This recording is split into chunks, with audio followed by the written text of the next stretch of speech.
Serology is currently the only type of diagnostic test for Lyme disease approved by the U.S. Food and Drug Administration. As you know, serologic tests are designed to detect antibodies that the immune system makes in response to an infectious organism, in this case the spirochete, Borrelia burgdorferi. Before testing a patient for Lyme disease, it's important to consider the prior likelihood that a patient is infected. Factors to consider are symptoms. Does the patient have signs and symptoms consistent with the disease? Geography. Has the patient been in an area where the disease occurs? Behaviors.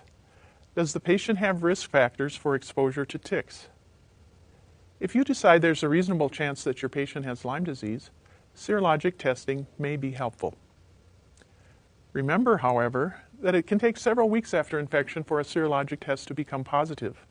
This means that patients with early stages of Lyme disease, such as erythema migrans, may have a negative serologic test when first seen.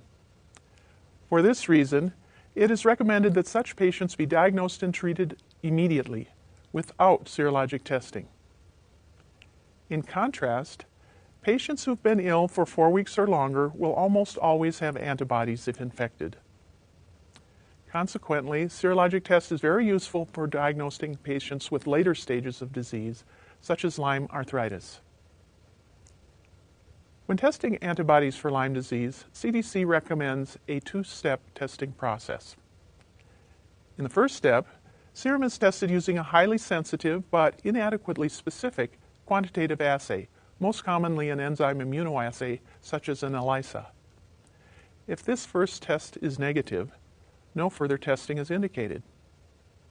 If this first test is positive or indeterminate, also called equivocal or borderline, a second step test should be performed. In the second step, serum is tested by immunoblotting, either with Western or striped blots, to identify IgM and IgG antibodies against several different B. burgdorferi antigens. Some of these antigens are recognized by antibodies to other common organisms, so even uninfected patients will usually have at least one reactive band. The important issue is the number of bands.